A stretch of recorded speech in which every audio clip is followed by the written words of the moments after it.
Hey there, class. So this week we're going to be largely in the 1980s and pretty much only in the United States. And we're going to talk about the AIDS crisis, the AIDS epidemic. Though, of course, AIDS as a disease became a global problem and remains a global problem. But we'll be largely in the United States. And we're going to talk about how AIDS, how this disease, how the crisis affected the cultural landscape, especially the arts, but also politics and the representation of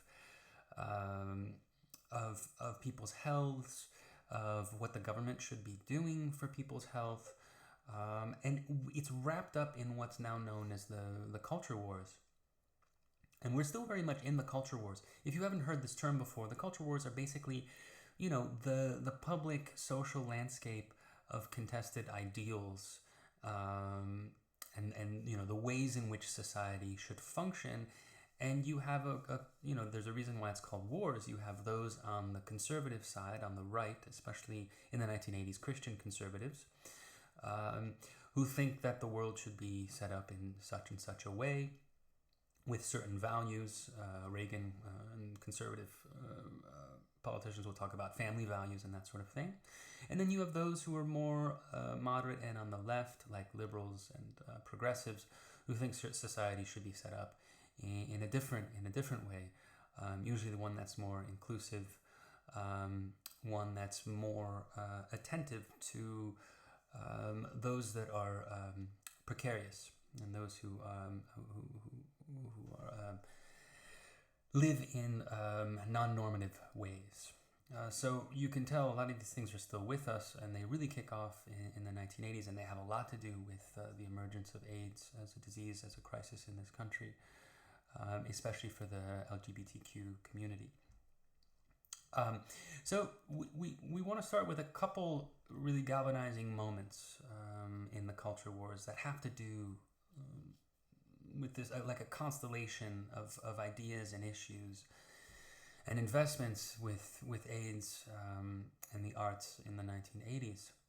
And the first is Robert Maplethorpe, a very famous photographer, really incredible photography, who died of AIDS, complicated illness. Months after The Perfect Moment, a retrospective of his, was due to be opened in Cincinnati and then travel. So the show was actually canceled and so essentially censored by the right. It was deemed to be, and by politicians, someone like Jesse Helms, who we'll talk about in a moment. So it was deemed to be immoral, it was deemed to be pornographic, and it was deemed to be a championing of gay culture or gay identity. And so there was a clear attack on the arts at this moment.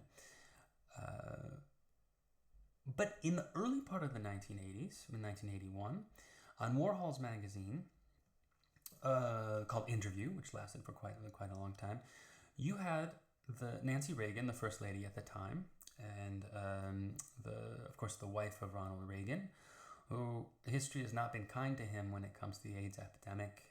Not only did he take him 6 years to even utter the word AIDS in public, but we even now have recordings of him and his some of his associates in the White House sort of laughing about the epidemic, not taking it seriously, and basically thinking like, this is just a part of the gay community. It's not going to affect the rest of the country. And so there was something quite homophobic about the whole thing. But early in the 80s, you could have Nancy Reagan on the cover of Warhol's magazine. So it tells you that initially, like in the 70s and early 80s, there was not really a clash between the art world and the conservative and the political right. Like, there was a different relationship, and it wasn't antagonistic yet. But definitely by the late 80s into the 90s, there's a serious clash and this emergence of the culture wars. And so what changed? Well, one of the big things that changed, of course, is the emergence of the AIDS epidemic, right? So a lot of what we talk about today will revolve around a lot of complex issues of politics, right-wing politics, especially Christian conservative politics, contested ideas of morality, contested ideas of sexual orientation and heteronormativity. The phobias not only of homosexuality and being gay, but also the phobias of disease. And you should know that in the early parts of the AIDS epidemic, before it was even called AIDS, it was first called GRIDS, which is explicitly the G in GRIDS. It's gay-related immunodisease syndrome or something like that. Like it was wrapped up in the identity of being gay, as if AIDS was a gay disease, which a number of people thought at the time. So in fact, the beginnings of AIDS, like the coronavirus, like COVID-19, is zoonotic. The best guess is it came from bushmeat, so the eating of primates. Much like so many of our pandemics and endemics, the diseases come from eating animals. So swine flu comes from pig farms, bird flu comes from chicken farms, and of course the coronavirus very likely came from a species of bat. So it has nothing to do with homosexuality, sexual orientation, so on and so forth, other than the fact that the disease, one of the ways it was passed on was through sexual transmission, right? So it's this really unfortunate convergence of homophobia, of disease, and also in the United States. This is different in other countries in the world, but in the United States there's a real taboo of talking about sexuality, especially in the 80s.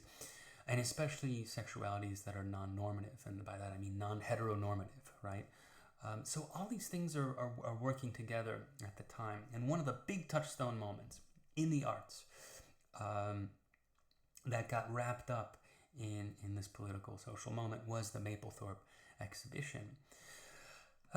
And here's an example of Maplethorpe's photography. Is really beautiful, formally like stunning. Such an exact formal composition of this man holding these sheets.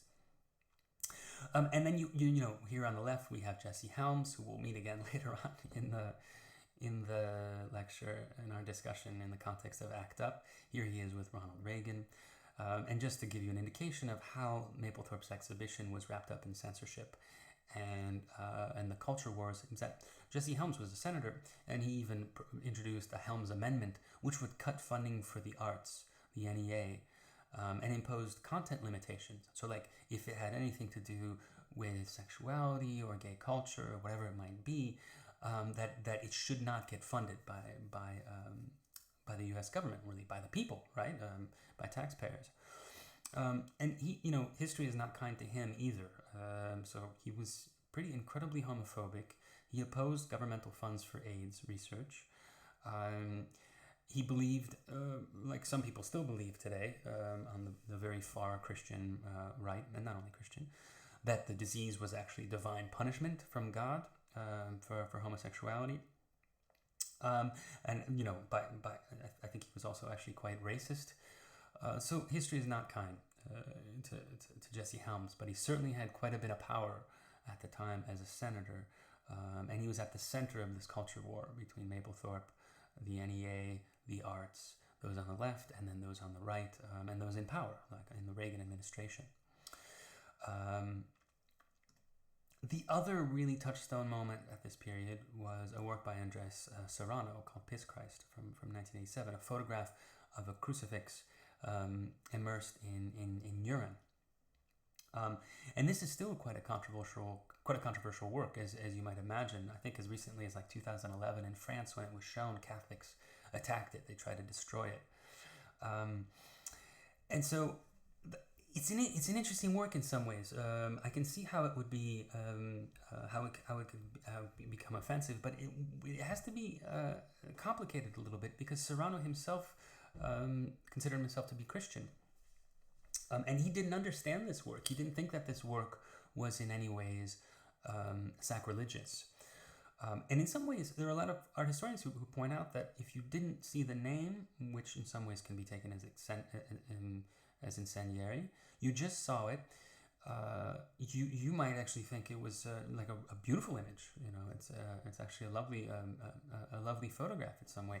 It's only when you think of the name Piss Christ, which seems kind of glib and somewhat incendiary, and the fact that this is urine, which for whatever reason, urine is deemed to be a bad thing, right? It's coded as like gross or an abject kind of material. We're going to talk about abjectness at the end of class. Serrano himself didn't think that this was sacrilegious in any way, and again, he was Christian, and he said, this gets to a certain amount of for him, it got to the truth of the crucifixion itself. It almost like embodies the crucifixion. That it was it must have been a really ghastly and violent thing to have happened to people. This is more complex, but certainly, whatever you think of this work, for the purposes of this class, the reason it's being brought up is that it was a real touchstone work for the period, like Maplethorpe's exhibition. It was even shown in Congress and then ripped up, right? So it was very much part of the debates over morality, the debates over Christian values, and whether or not the government and the NEA should be funding this type of work, and is very much part of free speech, right? We live in a country where there's free speech, freedom of expression, right? So this was definitely a moment of the curtailment of that and a type of censorship. And I think the most interesting part of this work for the context of what we're talking about today is that it actually taps into so many of the themes that we're going to talk about. So like homophobia and the fear of AIDS and it being like wrapped up with homosexuality, often centered on a fear of bodily fluids. This comes up a lot. Like bodily fluids were coded as disease-ridden or as something to be feared, right? And so the fact that this work involved urine seemed to sort of latch onto that. It's like it was potentialized by this fear of this disease and the fear of bodily fluids. But then also the way in which Christianity and so-called family values or normative Christian morality was used by those in power as leverage, in some ways as like propaganda, for a governmental agenda that, one, was in its practices, it was neglectful, if not homophobic, in the way it initially tried to deal with the epidemic, and two, the way in which it understood the arts, and that the arts should not be something that would be corruptive or something like that, according to the right. So it's a really potent work. Whatever you think of it personally is valid for the purposes of this class. We're simply using it as an object lesson for one of those really touchstone moments in these debates over the AIDS epidemic and how it was wrapped up in all sorts of political, social, pre-existing political and social positions in America, in the United States in the 1980s. And so this brings us to the disease itself. So I maybe not everybody knows what HIV is, how it turns into AIDS. Now it's usually called late HIV. And so it's nice to know what the disease is. So this is just a very short video, a very informative video about what the disease does and how it afflicts people. And how today, unlike in the 1980s and early 90s, there is treatment. And so it's important to know what this virus is. But it's also important to know that this virus is, in some ways, once it enters into the political landscape, once it enters into political discussion and society and the way people talk and think about the disease, it's already more than simply a virus, right? The virus becomes viral, and it latches onto certain pre-existing ideas and biases and prejudices in society. That's important to keep in mind.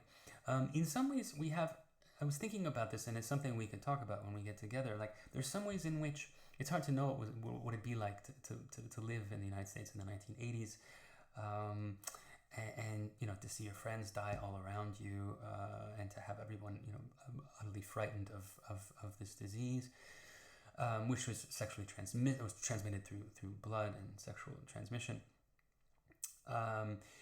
But then I think, well, actually, we're in a pandemic, and it's a pretty horrible pandemic. And there's some ways in which there maybe are ways in which COVID-19 is similarly coded with baggage. So I mean, I don't know if it's equivalent, or I don't know if it's as much as AIDS was, but initially, and maybe still now, there was definitely like a racist tinge to the way the virus was reported or understood. Like, oh, it was coded as somehow Asian or Chinese or what have you, right? So that happened with COVID too. And I guess that's something we can think about, like the relationship of this current virus that's afflicting the world, and then AIDS, which of course in parts of the world it's still afflicting the world. But in the 80s, it was definitely like a major social, political, media issue. So this is one of the things we're going to talk about. If you don't know already, you're going to learn a little bit how the virus works through this short clip. But it's always more than simply a virus, because it latches on to the public understanding of the virus as coded by all these pre-existing ideas and biases and prejudices in society, right? So that'll be a big part of what we talk about today. But first, let's just watch this quick video, which is informative about how the virus actually works as a virus. HIV stands for Human Immunodeficiency Virus. It works by attacking the immune system, the very thing that stops us getting sick. HIV targets CD4 T cells in the immune system, cells which usually coordinate our body's immune response. The virus takes over these cells and uses them to make copies of itself. Over time, HIV kills more and more of these CD4 cells, weakening the body's immune system and its ability to recognize and fight infections. If HIV isn't controlled by treatment, eventually the body becomes unable to fight off serious opportunistic infections, including tuberculosis, leukemia, pneumonia, and Kaposi sarcoma. It's these opportunistic infections that can cause death. Many people confuse HIV and AIDS. HIV is the virus that attacks the immune system. AIDS is a set of symptoms and illnesses that are a result of an immune system seriously damaged by HIV. AIDS is now more commonly called late-stage HIV. There's no cure for HIV, but antiretroviral treatment stops the virus from replicating and damaging the immune system. A person living with HIV who's on effective treatment can live a long and healthy life and never progress to late-stage HIV.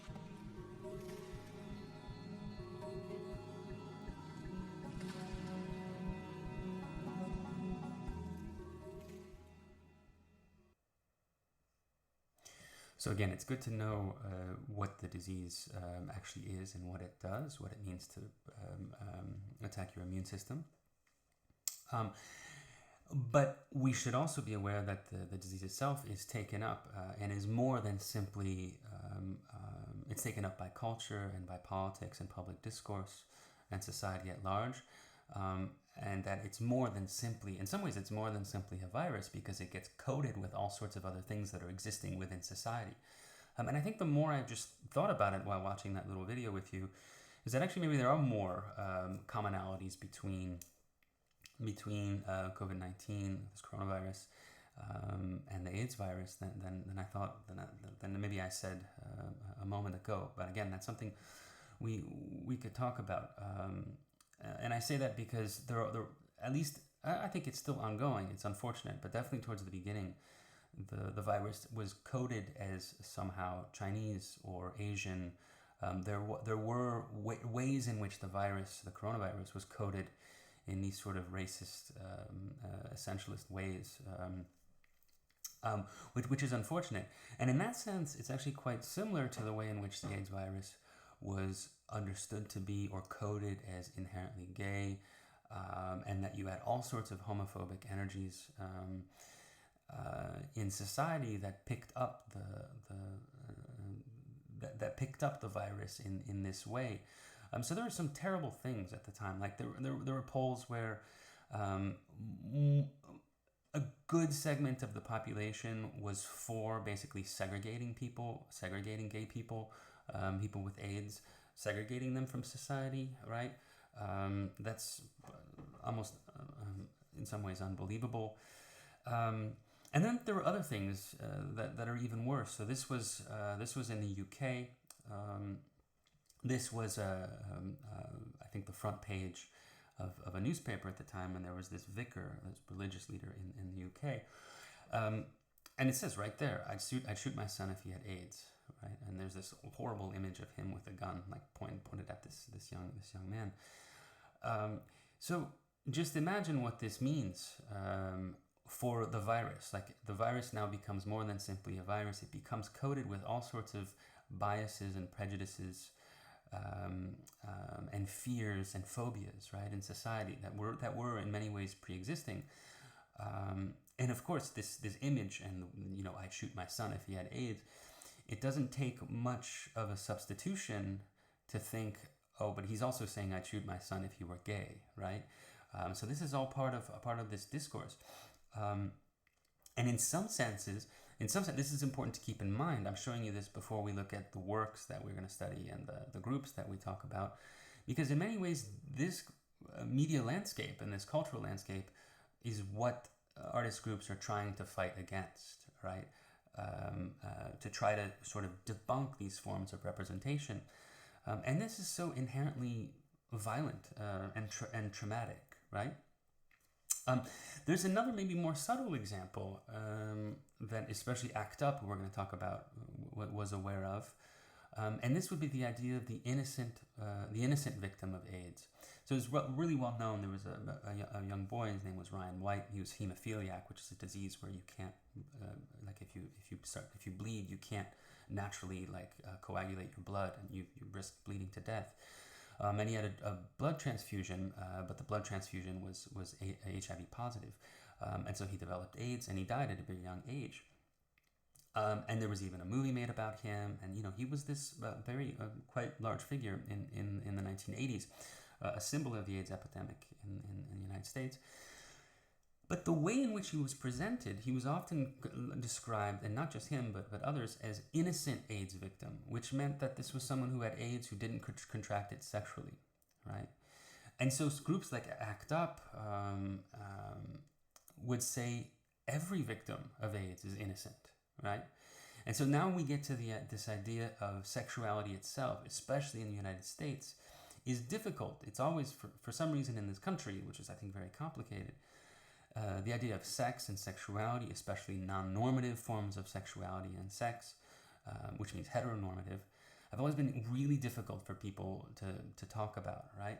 And so activist groups understood that the social dialogue around the disease needed to change. You can't have some people who contracted AIDS innocently because it wasn't through sexuality, and then others who, by association or by a logical conclusion, they're not innocent because they got it through sexuality, which then taints sexuality as something inherently diseased or dangerous, and so on and so forth, right? So the reason I introduce the works that we look at today with this public discourse and with these political fights of the culture wars is because they're crucial. They're crucial to keep in mind as we study the artists who, in many cases, fought back against them, right? And there are two ways that artists will take up the fight during this moment of AIDS in the 1980s. And one way will be, this gets a little confusing, and I completely understand it because they sound so similar, but I think we'll make sense of them. The first way is to deploy a representation of politics. And by this, it simply means that the political landscape as it currently exists is exposed. Social identities and political positions are treated as given contents to be communicated, right? So in some ways, the representation of politics is almost like a dissemination of information, right? Here is what is happening, and people need to know this, right? That's what representation of politics is. So a lot of activist groups are like this, right? If there are all these misnomers about AIDS, then representing the way these misnomers work and trying to replace these misnomers with facts about the disease and the plight of people with the disease, that's a type of representation of politics. The politics of representation, on the other hand, will go in and actually try to change the way in which politics are functioning. So it's not simply about showing you the way the political landscape is, but trying to go in and alter the way in which politics are functioning, right? And actually starting to critique and dismantle social identities and political positions that were deemed to be fixed, right? So I don't think we want to treat these as like zeros and ones or like a perfect dichotomy, because even the representation of politics, where you're showing the way in which the political landscape is, the very act of doing so starts to alter it, right? It starts to become a politics of representation. And when you get to the politics of representation, if you're starting to scramble or dislodge or reverse social identities and political positions, well, you're also then representing the political landscape. You'd have to, right, in order to start dismantling it or critiquing it, right? So I don't think these are two separate things. I think they're fluid, right? And it's a good thing to keep in mind. But we're going to start with works that fall a little bit more on the side of the representation of politics, and then we'll move to works that are more at the politics of representation. So the first are a bit more on the activist side, as would make sense, and the second are a bit more on the aesthetic side, like they're more committed to art practices and art making, because that's the way in which these social identities and political positions can most be explored most fully and altered. But again, these are very fluid. Please keep that in mind. And so we have groups like Group Material, who did the AIDS timeline in 1989. This is a good example of the representation of politics, where it gives you the way in which AIDS was quite literally reported on in the news, through images, and through magazines, right? So this is a clear example of a much more activist type of representing the political moment. Grand Fury is another one. They're associated with ACT UP, we'll talk about quite a bit. This is also a type of representation of politics. Here you have the Killing Doesn't Kill, Greed and Indifference Do from 1989, which was publicly displayed. So this was on a public bus. And they were riffing on a Benetton ad. Benetton is a clothing company. I think they're still around. But what they did, of course, is they changed in the original ad, that you had three couples, but they were male-female, right? So they were heteronormative in the way they represented the way they kiss. Here, two of them are now become same-sex couples, right? So there's a different presentation here. And it's not about selling clothing. It's about showing, disseminating the information and the truth that kissing, that saliva, again, we get back to the idea of the fear of bodily fluids that was definitely there at the time, is not dangerous, right? That kissing you can't get AIDS through kissing, right? And so that's how you get to the title, Kissing Doesn't Kill. But then they go further, they say greed and indifference do, right? So it's not the thing that you're scared of. If you're scared of like saliva or like sharing someone's food who has AIDS, it's greed and indifference that kill people, right? So this is making a political statement. So I think, if we were honest, I think this would be a form both of the representation of politics, right? Because it's just conveying the information, right? It's conveying the fact that people have phobias, and that it's true that those phobias are ungrounded because kissing, you can't get sick from kissing. And yet it's also a representation of politics, right? Because it's starting to change the way in which the disease is understood, and the way it's been coded as homophobic, right? Here you have, these lovely people having kissing each other on the bus, right? And it's completely normal. So this example, I think, is a bit of both, right? You also have Grand Fury and the Silence Equals Death project. They also did quite a number of posters, this is probably the most famous one, and it became the emblem of ACT UP, Silence Equals Death, with that pink triangle. And the pink triangle, it's a dark story, but it comes from concentration camps in World War II, where if you were in a concentration camp and you were gay, you would have to wear a pink triangle. And I'm sure we'll talk quite a bit about what Silence Equals Death means, so I'll leave that to when we get together, and the explanation of the pink triangle and what it means to take a symbol that was discriminatory and sort of reversing it, right? I think here again, this is both a representation of politics, but also politics of representation, because the pink symbol gets recoded as pride. It gets recoded as something good, right? In the same way that the word queer has been recoded. And beginning in the 1980s, the emergence of queer theory and queerness as a good thing is something that happens during this time.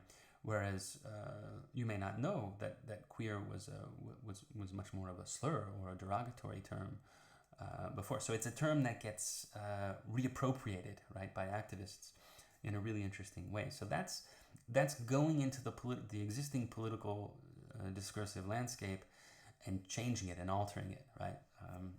So all these things work together. Here are more posters from Grand Fury, and posters that weren't displayed, like they weren't meant to be displayed in museums. They were meant to function in society, to function during protests, right?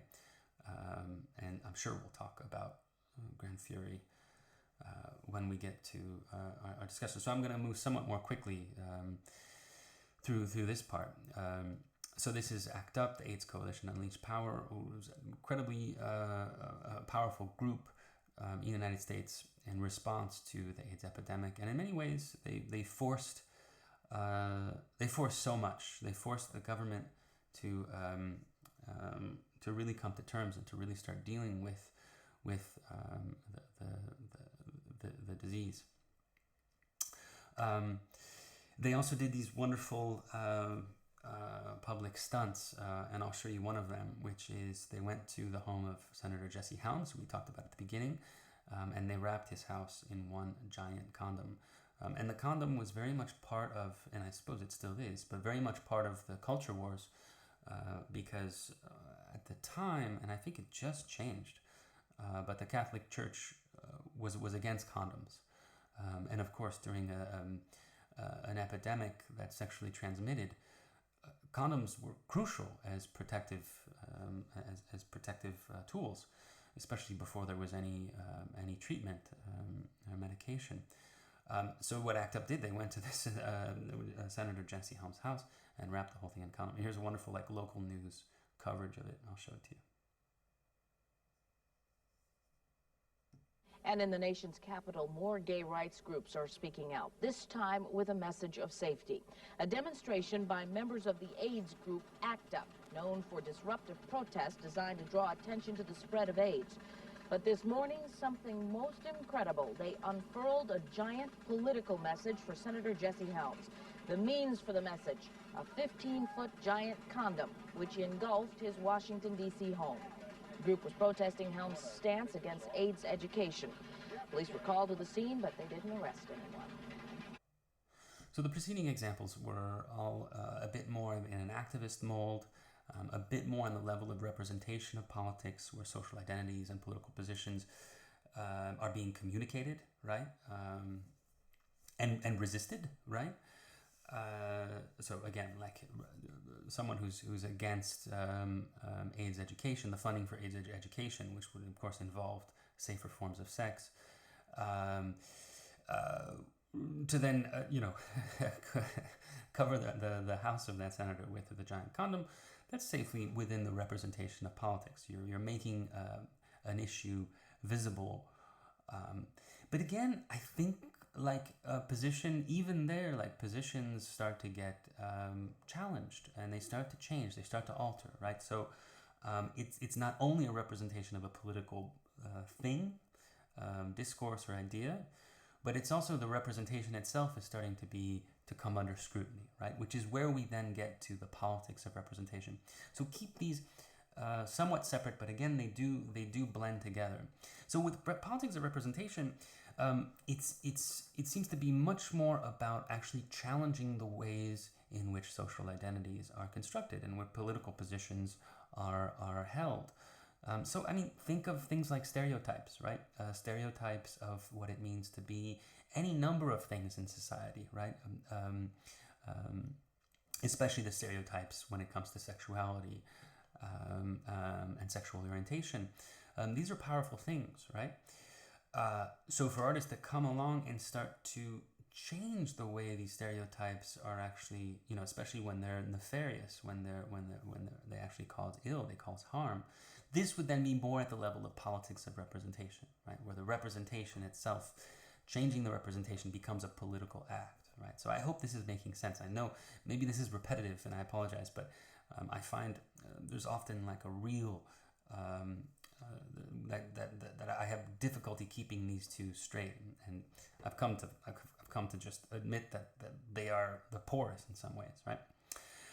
So in other words, art or activism questions the very premises of social and political identities involved in politics. So there are lots of really wonderful examples of this type of work.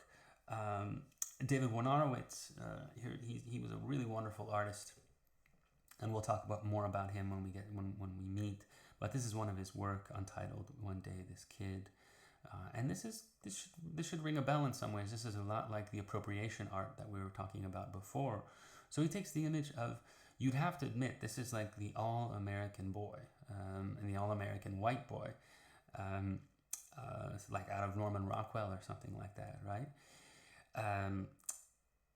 Who looks as normal, quote unquote, I put those in quotes, right? As normal as could be, right?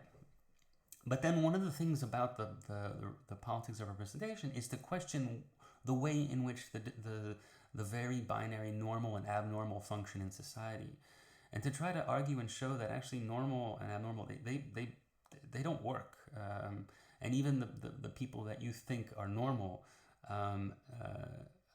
may very well fall into the category you have of abnormal, right? So normal and abnormal start to get completely scrambled and lose their footing, and that's probably a good thing, right? So you have this image of the all-American white kid, but then you read the text and you realize that, well, according to some, especially in the 1980s, he's actually not normal. He's gay, right?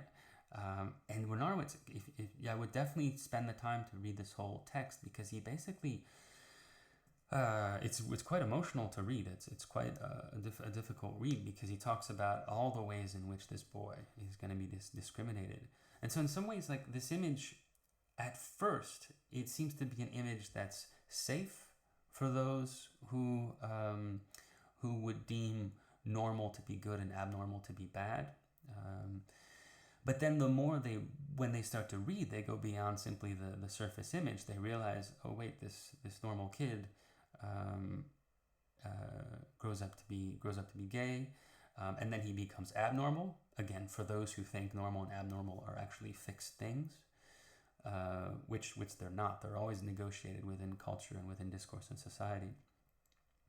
But then it's even further complicated, because you start to experience empathy for this child, right? And all the things that he has in store for him simply by virtue of his sexual orientation. And so I can say, for me, this is pretty devastating, to read, right? It's tragic. It's traumatic. What becomes interesting here is imagining the viewer of this work as someone who's homophobic, right? As someone who thinks that like a Jesse Helms or anyone else who thinks that sexual orientation is somehow sinful, like if it's non-normative, it's sinful.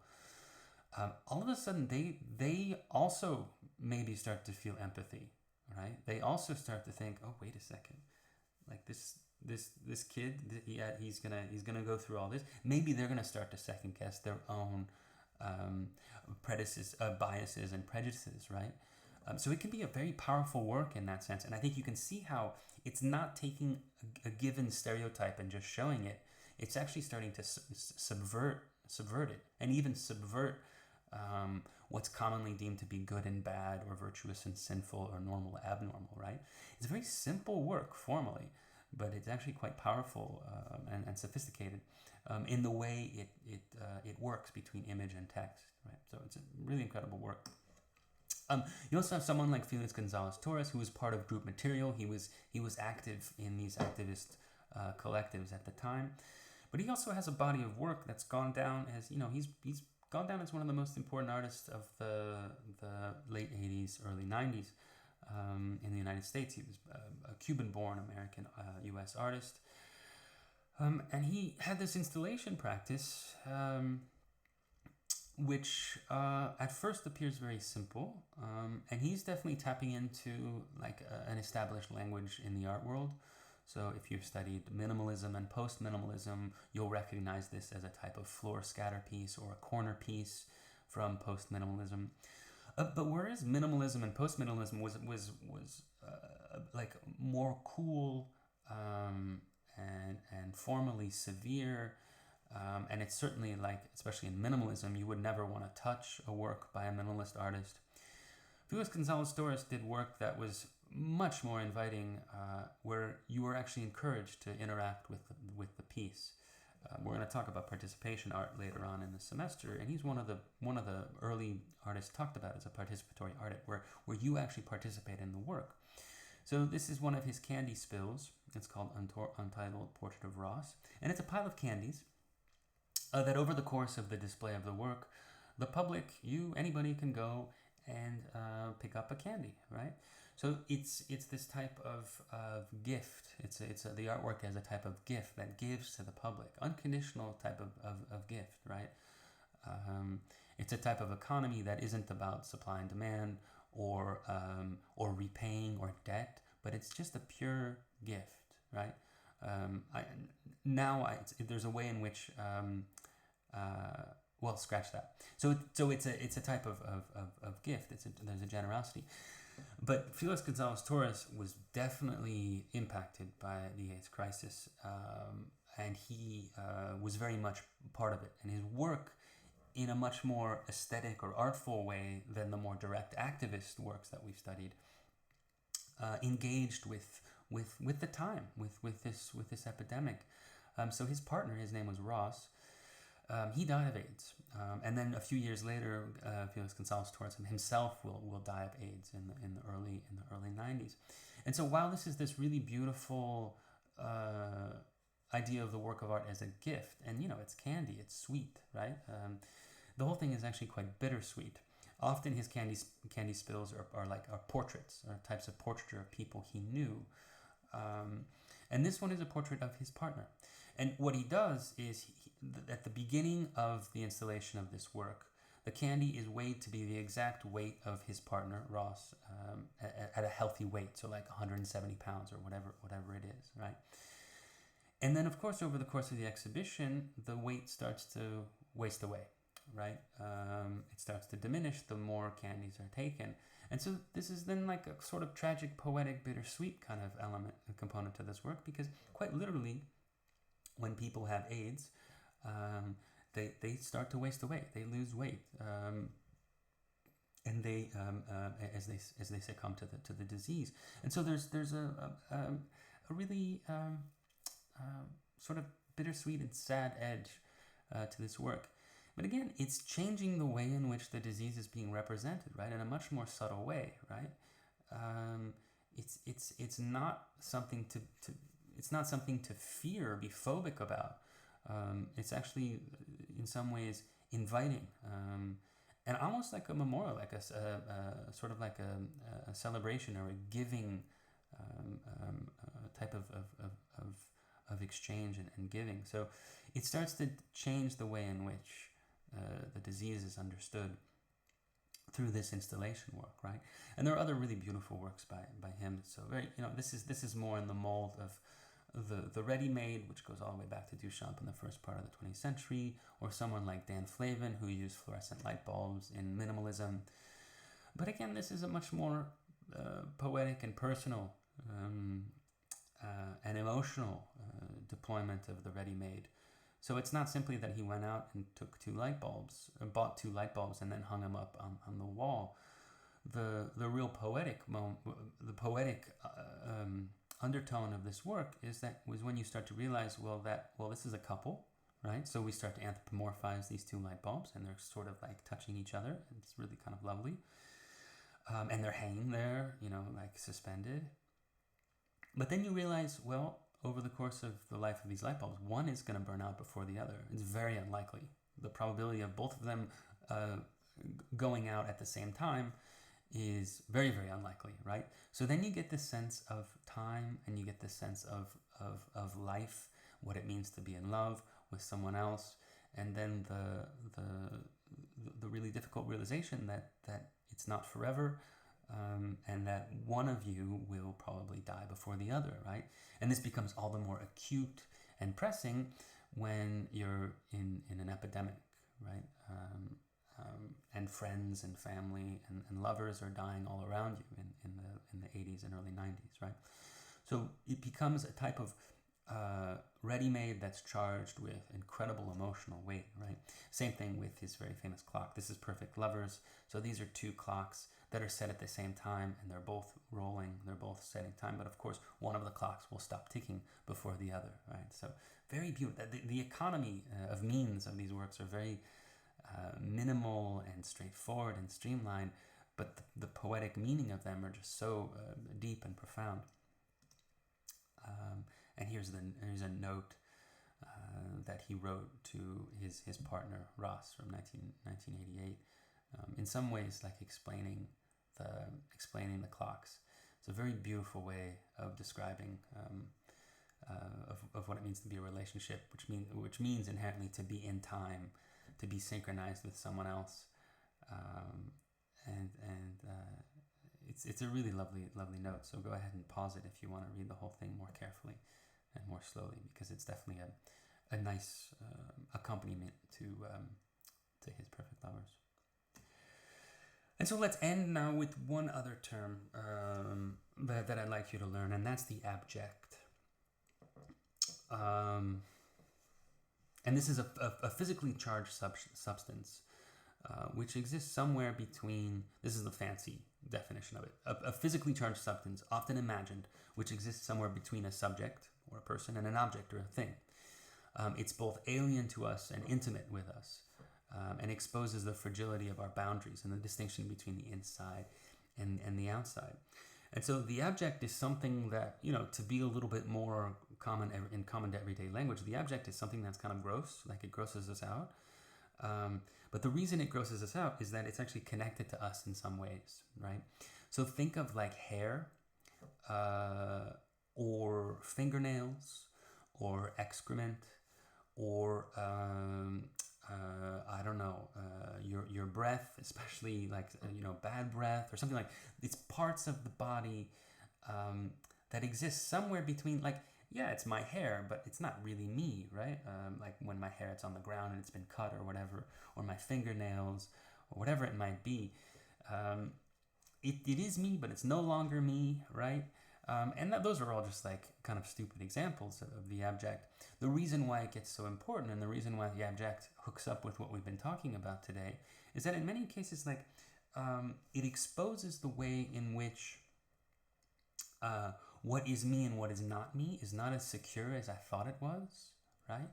And in some ways because of that, I'm exposed to the outside. I'm exposed to the world, right? I mean, there's so many examples of this. So, like, even like your gut microbiome, which we're learning more and more about, and like our health seems to be, our health and even our mental well-being seems to be really closely tied to what's in our guts and the bacteria, and even the virus, the good viruses and the really good bacteria, which by and large feeds on fiber. Fiber is incredibly important for a healthy gut microbiome. We have more of these things in our bodies than all the cells, and more of these things in our guts than all the cells in our body, right? We have more bacteria in our microbiome than all the cells of our body, which is crazy to think about, right? Our stomachs, our intestines almost start to become like these alien things, these non-human alien things inside us that are also us, right? Not only our mood and our mental well-being and our health, but we are not an us without this whole system here, which is part non-human. Right? So the Abject is this thing that it starts to expose to you all the ways in which you're connected to the world. And by virtue of that, there's a certain fragility, like you're fragile and you're finite, and you're exposed, right? And so this is why these things that are normally deemed to be abject are so charged. They're charged with this type of meaning. And so in the early 90s into mid 90s, you have a lot of artists that start to work within this aesthetics of the abject, which is connected to the AIDS crisis, right? Because if there's a disease that both becomes a part of you and is not you, that compromises your immune system, and ultimately, unless you're treated, you very likely you'll perish. The inside, outside, the things that are working inside you, the viruses, your immune system, all these things become part of this imaginary. They're real, but they also become part of this imaginary understanding of your body and the things that are you and not you, right? And the dangers and the fragileness of existence. And so there are a lot of artists that started to work with this vibe, with this mood, with this aesthetics of the abject, and we'll finish with just a few of them. So this is Leonard, Strange Fruit. They're these desiccated pieces of fruit, of rinds that are, they're completely lifeless now, that she has then stitched back together with thread in this really kind of beautiful way, but also kind of tragic. Like it's almost like a futile trying to put something back together that can never be put back together.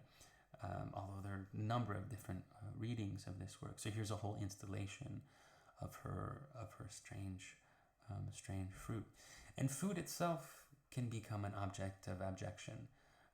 Like it's one thing to see a banana, a nice, perfectly ripe banana that you would eat. It becomes part of you, right? It's very healthy for you to eat a banana.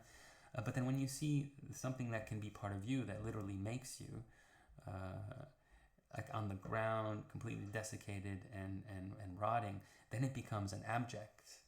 It was something that actually repels you, like you don't want to eat it anymore, right? So the push and pull between the objects on the outside and the outside world and our own bodies, they become part of this installation in a way, right?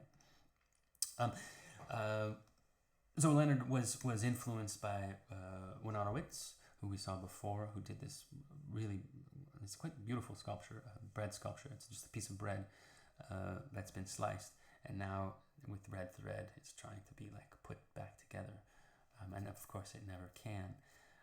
And he also did this with his lips in a film called The Film Silence Equals Death from 1989, which is a very powerful image.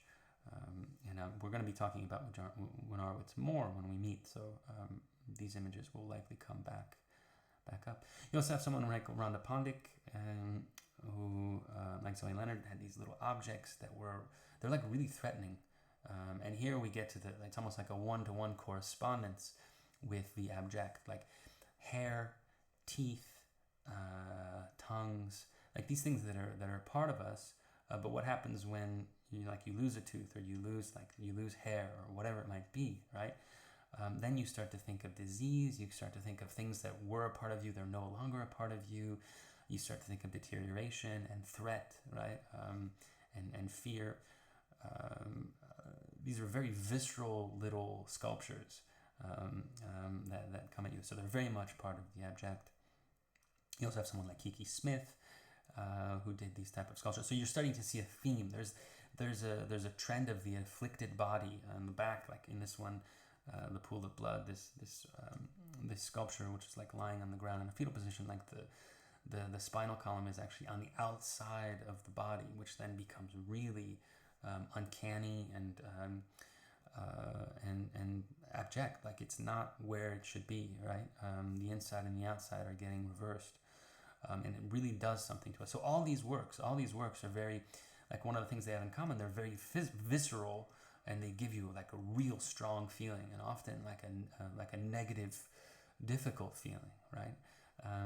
You can see how this type of work would naturally come out of the AIDS epidemic, with all this fear and all this disease and all this wasting away, and the fragility of the human body, which just comes to the fore during a pandemic. And then the last artist we'll talk about is Robert Gober, who's a really wonderful artist. If you're interested in this work, I highly recommend go reading more about him. But he did a number of sculptures, and again, the abject comes into this because here you have like these body parts, these like legs that just come out of the wall. They seem to be part of a human body, part of the artist. So you notice that these are cast, and he actually has taken his leg hair. He has actually taken his hair and put his hair on the sculpture.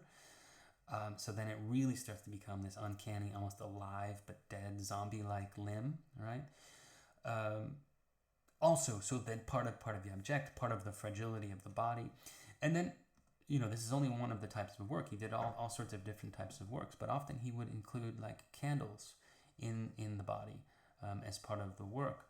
And this becomes even more charged because you get the sense of like both a memorial, like a memento mori, a reminder of death, but also maybe disease, like, because once you start lighting this candle, it will start to go down and enter the leg, and it'll start wasting away this body part, right? So it becomes very charged, and he was definitely informed and marked, like all these artists, by the AIDS epidemic of the 1980s.